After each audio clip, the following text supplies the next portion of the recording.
ideas de la filosofía. Teoría del conocimiento.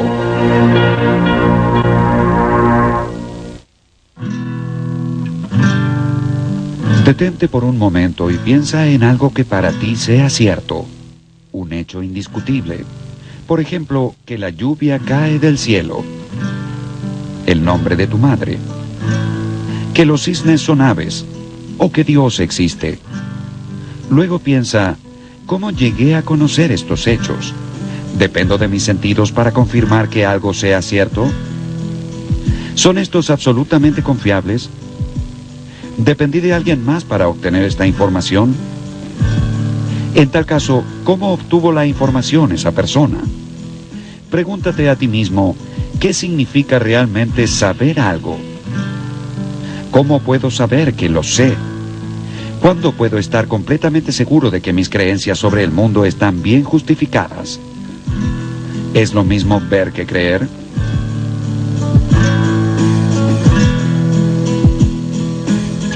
There's a vase on a table. Supongamos que sobre la mesa hay una vasija. Yo miro en esa dirección, pero entre la vasija y yo hay un dibujo muy preciso, o digamos, un holograma de la vasija, y lo que veo en realidad es el dibujo o el holograma. Entonces miro en esa dirección y veo una vasija, y llego a creer que allí hay una vasija basándome en el dibujo que veo de la misma. Mi creencia de que allí hay una vasija es cierta, porque de hecho la hay. Y realmente estoy convencido de ello. Y creo que si me preguntaran si sé que hay una vasija allí, diría que sí. Aunque, por otro lado, queda claro que si dijera algo así, estaría equivocado. Lo que puede afirmarse de una vasija puede afirmarse prácticamente acerca de cualquier otro aspecto del mundo. El estudio filosófico sobre la naturaleza y el alcance de lo que podemos saber es lo que se conoce como filosofía o teoría del conocimiento. La teoría del conocimiento aborda dos preguntas fundamentales. En primer lugar, ¿qué tienen en común las instancias del conocimiento? En otras palabras, ¿cuál es la naturaleza del conocimiento? Y en segundo lugar, ¿cuál es su alcance? La respuesta a estas preguntas presenta importantes consecuencias sociales. ¿Cómo podemos estar seguros de que alguien es culpable antes de enviarlo a la cárcel? ¿Los científicos amplían las fronteras del conocimiento o las van creando a medida que avanzan? Dependemos del conocimiento para tejer la trama de nuestra vida diaria, pero ¿en qué medida podemos confiar en aquello que denominamos conocimiento?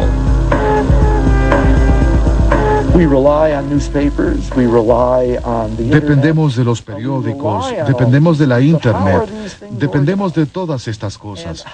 Pero, ¿cómo se organizan y cómo se obtienen las fuentes de información?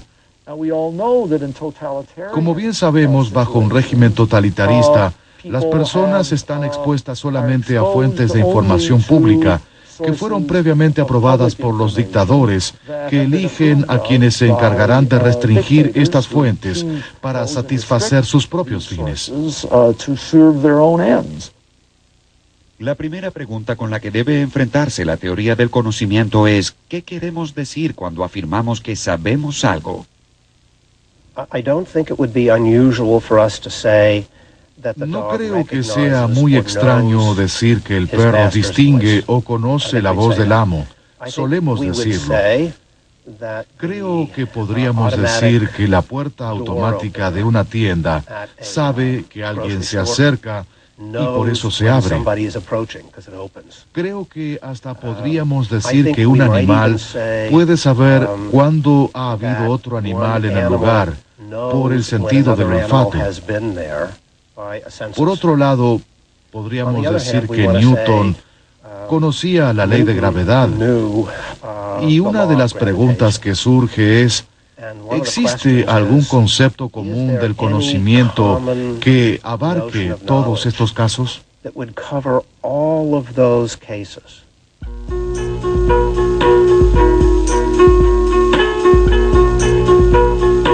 El origen de la búsqueda humana para definir qué sabemos y cómo lo sabemos se remonta a la época de los filósofos clásicos griegos. En la República, Platón estudió cómo llevar adelante una buena vida. Y fue esta pregunta aparentemente sencilla la que lo llevó a explorar las bases verdaderas del conocimiento.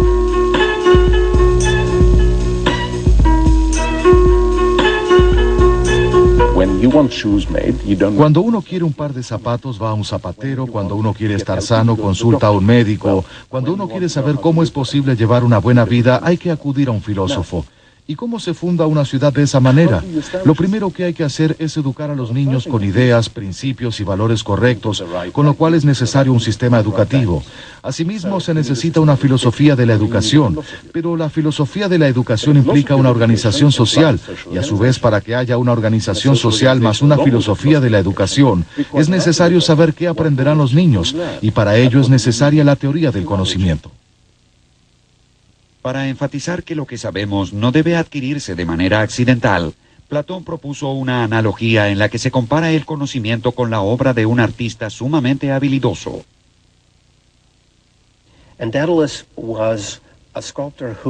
Dédalo era un escultor que podía hacer estatuas semimágicas que se escapaban cuando uno se acercaba a ellas. Y Platón se pregunta lo siguiente: ¿por qué valoramos tanto al conocimiento? ¿Qué es lo que hace que el conocimiento sea tan valorado, incluso mucho más que la opinión o las creencias? ¿Por qué? Y aquí es donde surge la analogía. El conocimiento es una creencia verdadera afianzada. Deseamos que las estatuas no se escapen, que nuestras creencias no se escapen. Queremos que estén fundadas en algo permanente.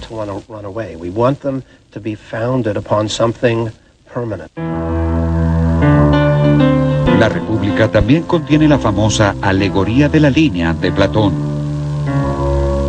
Allí sostuvo que el conocimiento puede representarse por un segmento vertical dividido en dos partes desiguales, cada una de las cuales está a su vez compuesta por otras dos de tamaño también desigual. La parte inferior del segmento vertical corresponde a los conocimientos que la mente recibe por la sensación, es decir, opiniones o creencias. El ámbito de los sentidos se divide nuevamente en la percepción de los objetos visibles de este mundo por un lado y la imagen y el reflejo de dichos objetos por el otro. Como meras copias de lo que existe, las imágenes y las percepciones conforman el nivel más bajo del conocimiento. La parte superior del segmento vertical representa el mundo inteligible, el mundo de lo que Platón denominaba las ideas o las formas, la verdadera esencia de la realidad. A este mundo no se puede acceder a través de los sentidos, sino solamente por medio de la razón. Aquí se presenta otra división del conocimiento, entre el conocimiento provisorio o incompleto por un lado y el conocimiento completo de las formas por el otro. El episteme, conocimiento verdadero, solo puede producirse en el nivel más alto, donde lo verdadero y lo real son una misma cosa.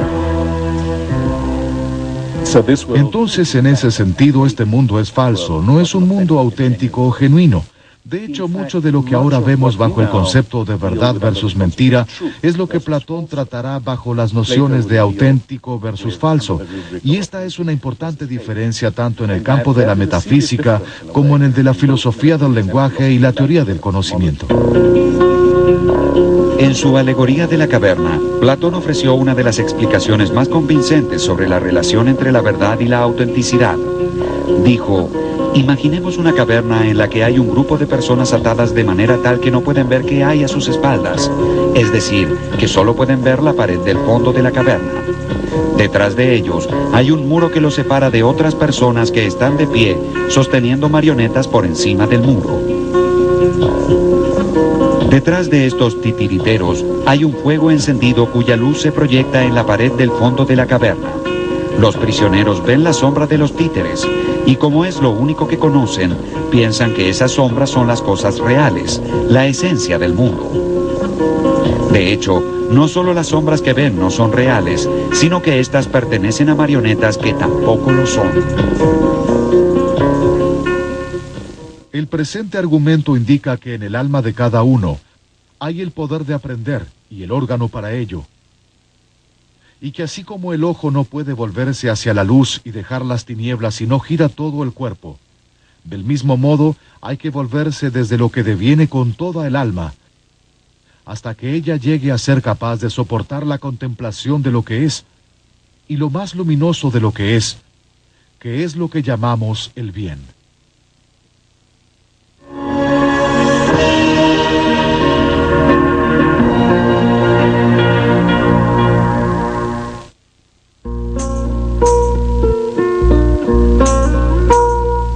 Aristóteles fue el principal discípulo de Platón y con frecuencia su más sagaz crítico.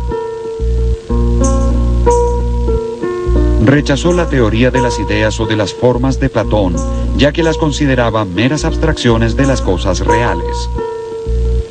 Para Aristóteles, los entes individuales y particulares son la única realidad concreta, y el verdadero conocimiento se obtiene a través de la intuición y la experiencia. Conocemos la idea de triángulo por abstracción de las características comunes que observamos en los diversos triángulos que percibimos en nuestra vida cotidiana.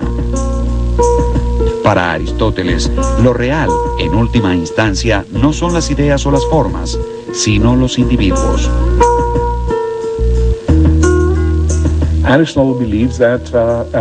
Aristóteles creía que por lo general los seres humanos estaban dotados de la capacidad para comprender el mundo a su alrededor en mayor o menor medida. Algunos, por supuesto, lo hacían mejor que otros, pero mientras que Platón clasificaba a las personas según sus capacidades, Aristóteles consideraba que ello era solamente una cuestión de niveles, más que del tipo de persona que uno es. El conocimiento actual se identifica con su objeto. El conocimiento potencial o posible es anterior temporalmente en el individuo, pero en general no es primero en el tiempo.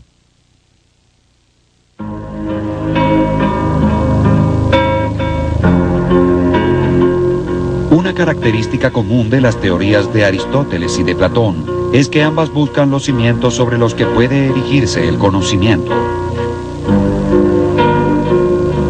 Según ellos, nuestros motivos para creer que algo es verdadero descansan sobre una estructura de creencias básicas, que se conocen como proposiciones fundamentales, cuya justificación no deriva de otras proposiciones. A esta posición se la denomina fundacionalismo, y su principal desafío, según el filósofo griego Pirrón de Elis, es el siguiente. ¿Cómo podemos saber cuándo hemos dado con los cimientos? ¿Dónde termina la cadena de razones? ¿Qué razones son ciertas por y en sí mismas?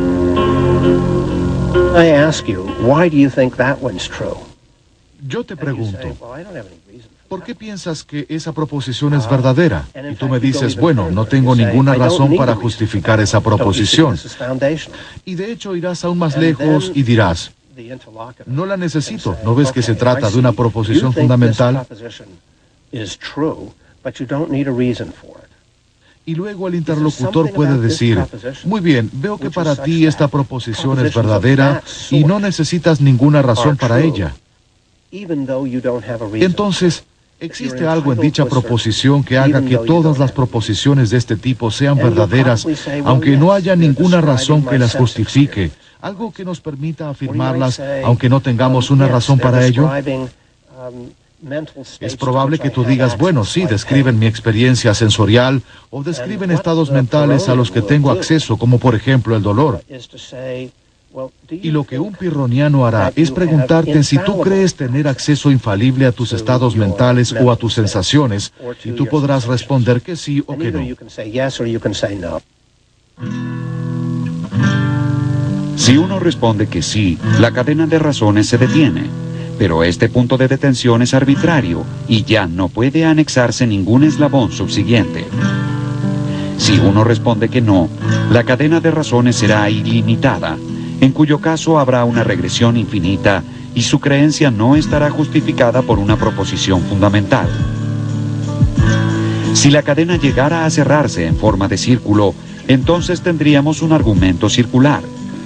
Cualquiera sea el camino elegido, siempre habremos de toparnos con un muro delante. Uno se encuentra atrapado en una regresión y la posición que sostiene que esto es inevitable es el escepticismo. El problema más crítico acerca del conocimiento es encontrar su razón fundamental. ¿O es que no la tiene?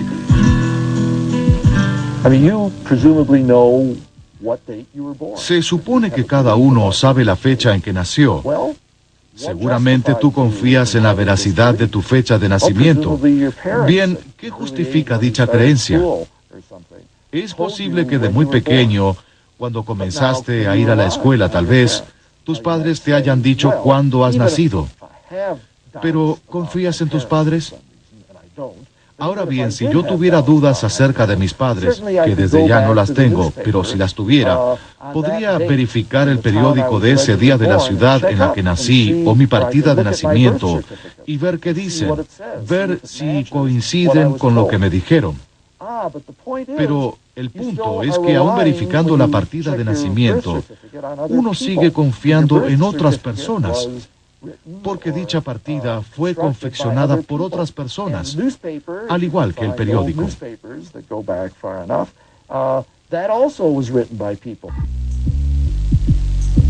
Los escépticos observaron que los argumentos opuestos a menudo tenían igual peso y creían que la búsqueda de la verdad era un proceso que no tenía fin. Si bien esta conclusión puede parecer angustiante, en realidad apuntaba a alcanzar cierta tranquilidad mental al suspender el juicio por completo. Rechazaron el dogma en todas sus formas y desde la época de Pirrón, los escépticos consideraron que los sistemas filosóficos levantaban sospechas, ya que sobrepasaban en gran medida los límites de lo que puede llegar a conocerse.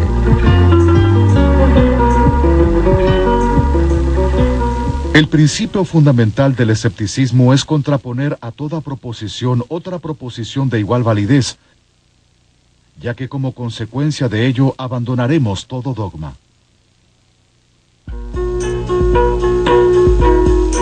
A pesar de la fuerza de sus argumentos, los escépticos no lograron desterrar al fundacionalismo, que aún hoy sigue siendo la posición más aceptada.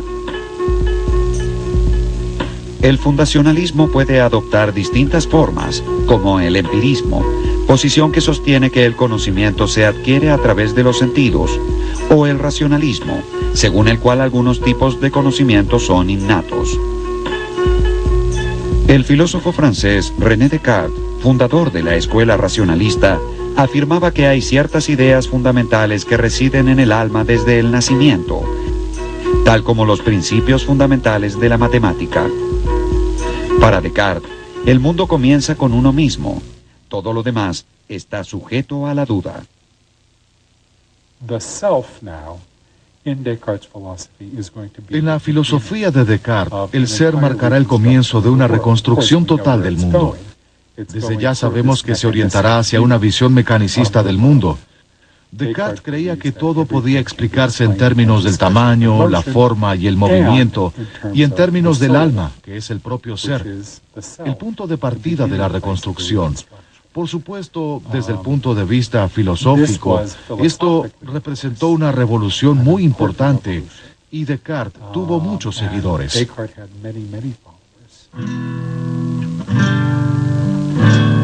Aunque a Descartes se lo conoce por dudar acerca de todo, desde las experiencias sensoriales hasta su propia existencia, su duda es diferente de la del escepticismo clásico. Según Descartes, algo que se conoce por la luz natural de la razón no puede ser falso. Lo que lleva al error no es la falta de razón, sino la falta de método. Si la matemática ha hecho grandes progresos, si la lógica es inatacable, si la física ha puesto en evidencia los misterios del universo, entonces hay que pensar que la razón humana es apta para conocer el mundo a nuestro alrededor. Los escépticos estaban equivocados. Con un buen método y tiempo suficiente, no habrá secretos para la razón humana. Pero de estas ideas, unas son innatas, otras adventicias, y otras hechas por mí. Puesto que la facultad de aprehender qué son las cosas, qué es la verdad ¿Y qué es el pensamiento? No parece provenir de otro lugar que no sea mi propia naturaleza. Descartes resalta el papel de la capacidad de razonamiento abstracto por encima del de los sentidos. De hecho, subestima el papel de los sentidos. Mientras que Francis Bacon y gran cantidad de sus seguidores en Gran Bretaña otorgan mucha más importancia a la función de los sentidos humanos como fuente fundamental de aporte de información y tratan a la razón como una facultad secundaria que en líneas generales simplemente organiza el material de los sentidos. The senses.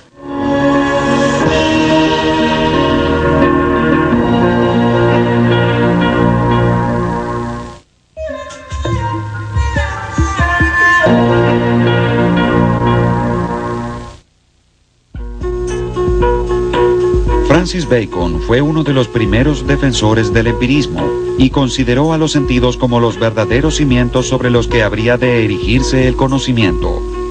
Los tres empiristas más notables fueron ingleses: John Locke, George Berkeley y David Hume.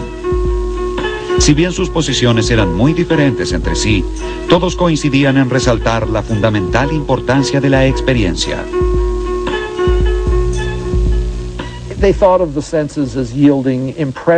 Consideraban que los sentidos producían impresiones o ideas en la mente, lo que nosotros conoceríamos como imágenes visuales.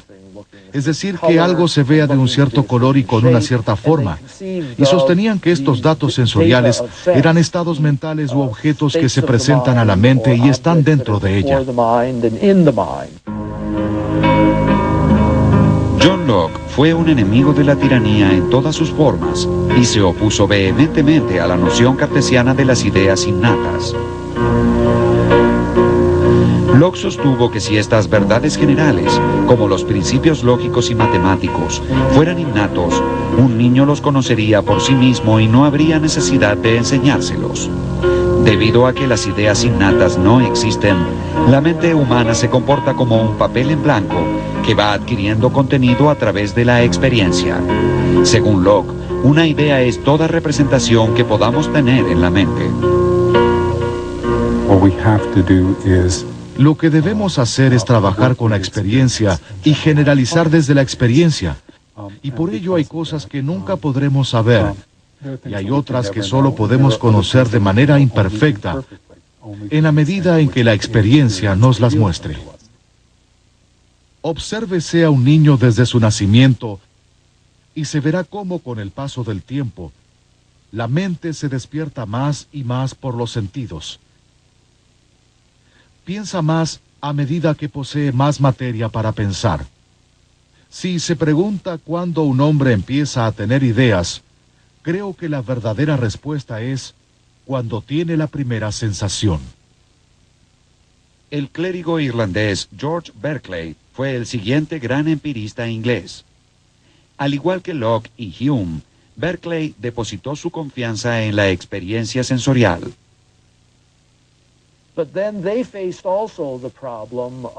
Ciertamente se enfrentaron con el siguiente problema. ¿Cómo puedo pasar de lo que está dentro de la mente a lo que se encuentra fuera de ella, en el mundo físico? Y advirtieron que había un problema. Berkeley en particular vio que había un problema y tomó una posición muy radical. Para él era imposible hacer una inferencia a partir de las ideas dentro de la mente y llegar a algo totalmente diferente a las ideas. Y lo que dijo en realidad es que todo lo que las personas llaman el mundo físico exterior, todo lo externo a la mente, en realidad reside dentro de la mente. Es decir, que las sillas, las mesas y todo lo que pensamos como algo físico, en realidad existen dentro de nuestra mente. El filósofo escocés David Hume llevó el empirismo a su extremo lógico. Según Hume, una percepción es toda representación que podamos tener en la mente. Hay dos tipos de percepciones: las impresiones, que son fuertes y nítidas, y las ideas, que son copias débiles de las impresiones. Por ejemplo, ver el color rojo es una impresión, recordarlo o imaginarlo es una idea.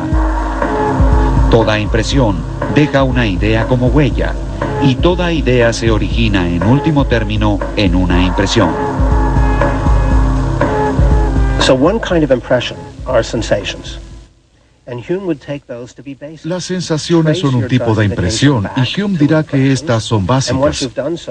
Una vez que uno encuentra el origen de una justificación en una impresión, no es posible avanzar más.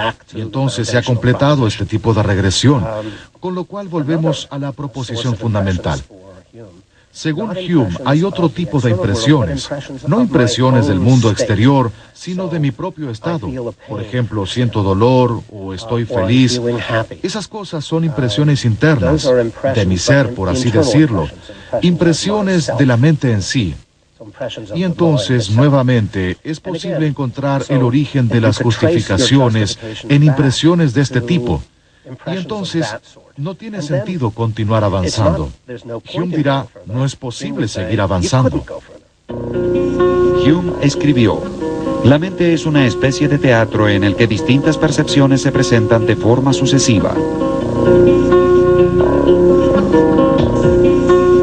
Hume creía que las impresiones pueden ser simples o complejas. Un color, por ejemplo, es una impresión simple, pero un objeto tal como una manzana genera una impresión compleja porque incluye, aparte del color, otras dimensiones de la experiencia, como el tamaño, el gusto y demás. Una idea también puede ser simple o compleja.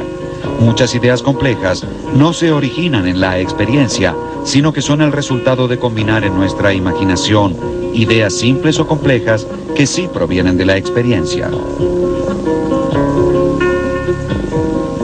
Hume llamó asociación a la actividad de relacionar ideas en la mente. La asociación puede ser de tres tipos: por semejanza, por contigüidad y por causalidad. Hablamos de semejanza cuando vemos el retrato de una persona y pensamos en la persona retratada. Decimos contigüidad cuando desde una ventana vemos un techo y suponemos que allí debajo hay una casa. Finalmente, la causalidad se refiere a nuestra expectativa de que ciertos hechos sean siempre seguidos por otros.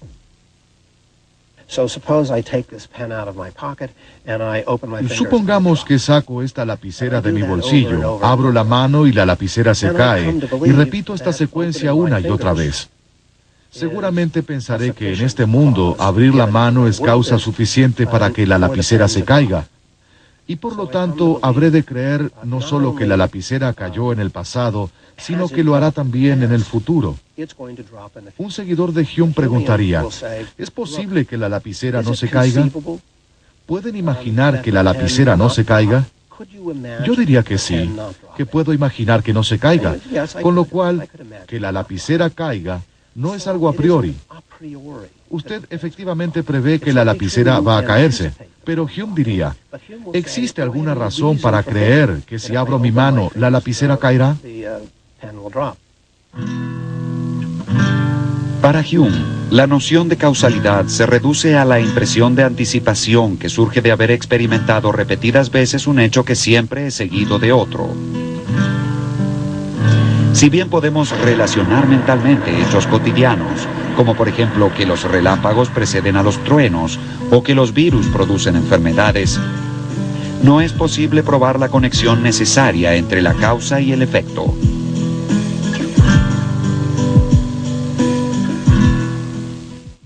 Cuando miramos los objetos externos en torno nuestro y examinamos el modo de operar de las causas, nunca podemos descubrir ninguna fuerza o conexión necesaria, ninguna cualidad que vincule el efecto con la causa y haga que el efecto sea una consecuencia inevitable de la causa. Solo encontramos que, de hecho, el uno sigue realmente a la otra.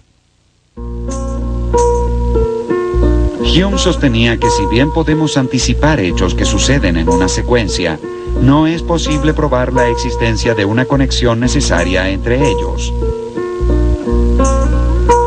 ¿Quiere decir entonces que no es posible relacionar efectos y causas para elaborar teorías sobre el mundo?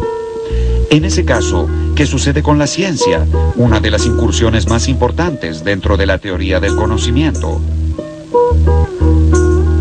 La tarea de conciliar el escepticismo de Hume con la subjetividad de Descartes y de hecho hacer que el mundo sea nuevamente un lugar seguro para el conocimiento fue asumida por el modesto filósofo prusiano Immanuel Kant. Según Kant, todos compartimos ciertas estructuras para comprender el mundo que son reales en cuanto existen dentro del contexto de nuestra mente.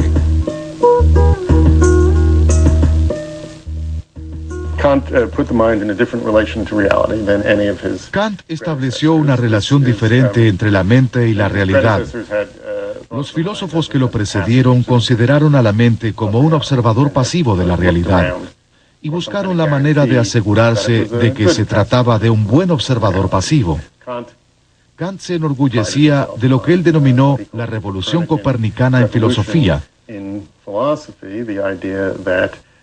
La noción de que la mente establece cómo se nos manifiesta la realidad, y en cierto modo la realidad tiene que adaptarse a las leyes de la mente, en lugar de ser la mente la que deba tratar de descubrir las leyes de la realidad que son totalmente externas a la misma. A diferencia de Hume, para Kant el conocimiento científico de la naturaleza es universal y necesario, no simplemente probable. Pero se trata de una universalidad y una necesidad dentro del mundo de los fenómenos.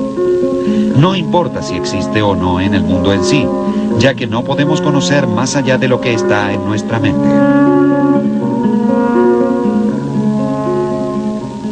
Sucede que para cierto tipo de conocimiento, la razón humana se ve asediada por preguntas que no puede rechazar, pues provienen de la naturaleza misma de la razón, pero que tampoco puede responder, ya que superan toda la capacidad de la razón humana.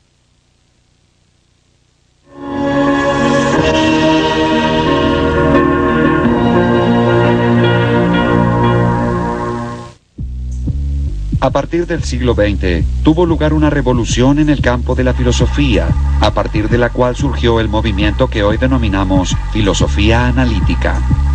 El filósofo inglés Bertrand Russell fue quien lideró dicha revolución. Russell sostuvo que conocimiento es un término bastante general y vago, ya que debe incluir el conocimiento animal además del humano, y dentro del humano, tanto el cotidiano como el científico. El colega de Russell, George Edward Moore, ofreció una visión más realista acerca del conocimiento. Según Moore, el ser es independiente del conocimiento que tengamos del mismo. La conciencia no hace sino reflejar lo real. El escepticismo cartesiano sobre el mundo exterior sencillamente no puede justificarse, con lo cual las pruebas elementales que para Descartes resultaron de extremada dificultad, como por ejemplo probar que tengo dos manos, para Moore eran la simplicidad en sí misma.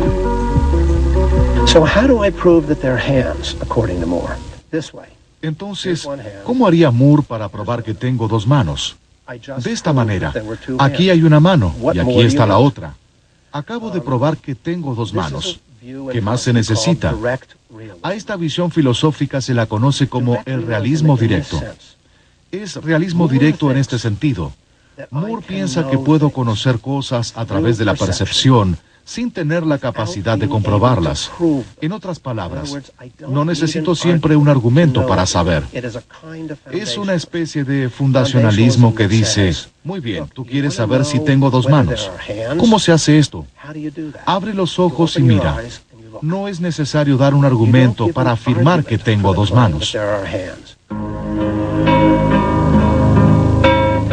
El filósofo austríaco Ludwig Wittgenstein fue un pionero del análisis riguroso del lenguaje dentro de la filosofía.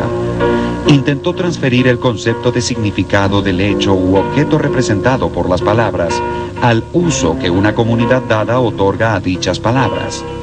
Como el lenguaje solo adquiere significado al ser utilizado por las personas, cualquier vínculo entre una palabra y un objeto depende de las reglas establecidas por aquellos que emplean esa palabra.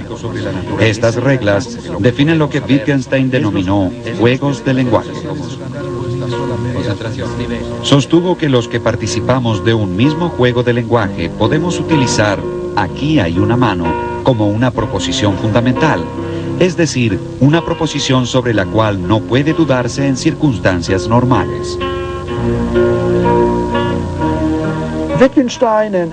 Wittgenstein y otros filósofos que recibieron su influencia consideraron que las preguntas filosóficas son una cuestión de lenguaje y que los desconciertos filosóficos están relacionados con el hecho de comprender mejor nuestro lenguaje o nuestros juegos de lenguaje, y surgen ya sea porque algo salió mal dentro de nuestro juego de lenguaje o tal vez porque los filósofos comenzaron a darle un mal uso a nuestro lenguaje. La filosofía del sentido común de Moore era una suerte de fundacionalismo, es decir, una posición según la cual las creencias están justificadas en última instancia por creencias irrefutables y fundamentales. El coherentismo rechazó esta visión por completo, sosteniendo que una creencia puede ser considerada como conocimiento cuando es coherente con otras creencias. Según esta corriente, la justificación no es un proceso lineal, sino un conjunto de criterios agrupados para justificar un sistema de creencias. El filósofo estadounidense Willard Van Orman Quine describió esto como la trama de las creencias, una especie de unidad siempre sujeta a revisión. En 1969, Quine escribió un artículo titulado La epistemología naturalizada, en el que propone una visión radicalmente nueva acerca de la teoría del conocimiento.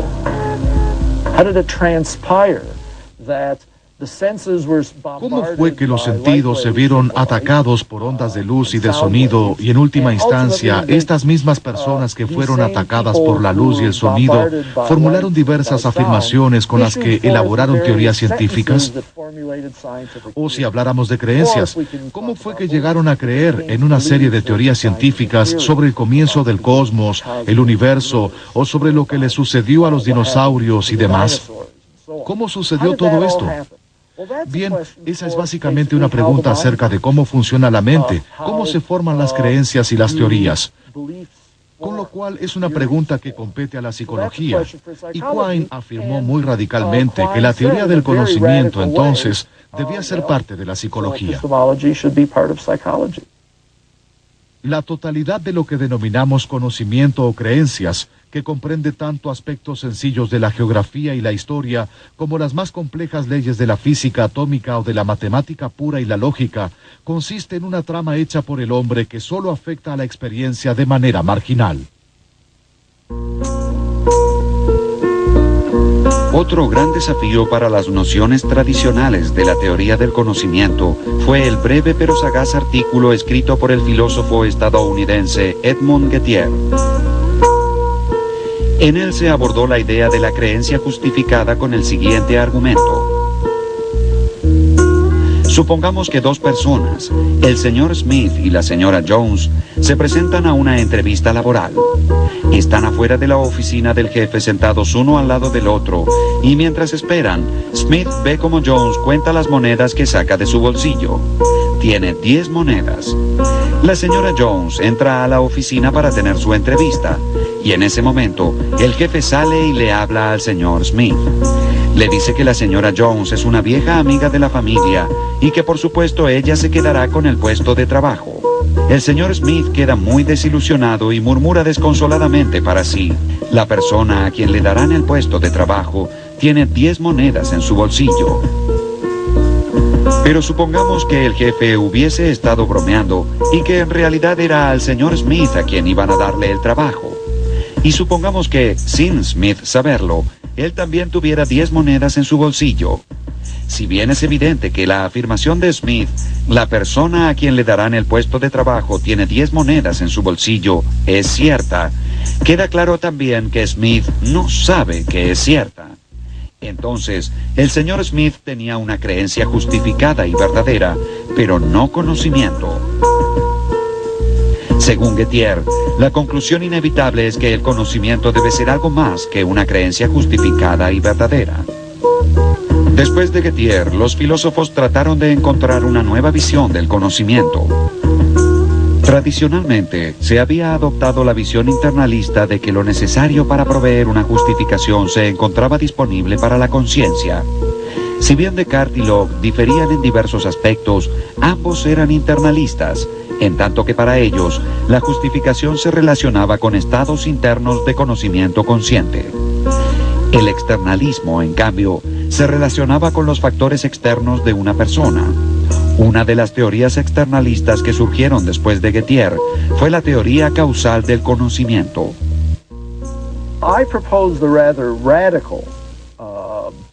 Propuse una solución bastante radical al problema, y no solo para el problema de Gettier. Se la consideró radical por ciertas diferencias en el enfoque que propuse y porque era popular en su momento. Propuse la teoría causal del conocimiento. La idea a grandes rasgos es la siguiente. Si la creencia en tu mente está causalmente conectada de un modo correcto con los hechos que hacen que dicha creencia sea verdadera, entonces puede decirse que tienes conocimiento sobre ello. Pero si no está conectada adecuadamente, entonces no puede decirse que tengas ningún conocimiento sobre ello. Supongamos que estoy conduciendo por el campo con mi hijo y señalo diferentes cosas.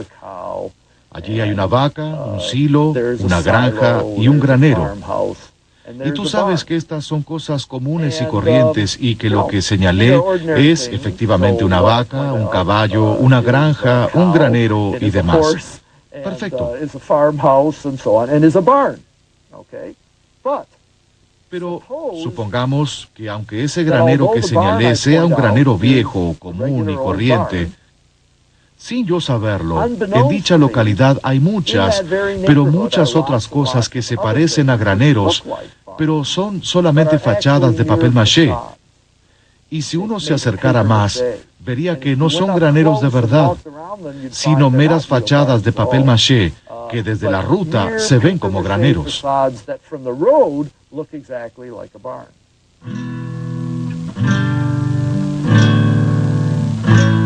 Si lo que vio era en verdad un granero común y corriente, entonces al decir allí hay un granero, estaba diciendo la verdad. Y al no saber que en este distrito sucedía algo peculiar, su creencia estaba justificada. No obstante, en este distrito no es suficiente mirar por la ventana para saber que hay un granero. En estas circunstancias tan especiales, mirar por la ventana es una manera poco confiable para elaborar una creencia sobre los graneros que se ubican en el campo. El fiabilismo sostiene que el conocimiento es una creencia verdadera que está justificada por las circunstancias.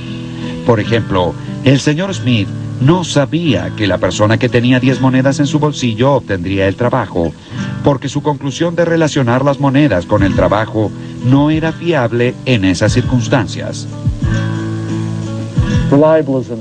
El fiabilismo es una forma de externalismo. Es la forma más importante de externalismo, que sostiene que la fiabilidad de un proceso o método puede contribuir a su justificación, confiriéndole autoridad aunque no se sepa que es fiable, mientras que otras personas dirán que si uno no sabe que es fiable, entonces no puede ser relevante. Tal vez no exista otra área dentro de la filosofía que haya logrado inspirar tanta imaginación creativa como la búsqueda de una explicación para el conocimiento. De alguna manera, este proyecto hace surgir el narrador en cada uno de los filósofos, que habrán de contar historias tan variadas como la sublime alegoría de la caverna o el sereno cuadro de graneros en el campo. Y sin embargo, la teoría del conocimiento también debe enfrentarse con el poderoso legado del escepticismo. Con todas las historias relatadas y las teorías propuestas, debemos preguntarnos, ¿qué sabemos ahora sobre el conocimiento que no se supiera ya en los tiempos de la Grecia antigua?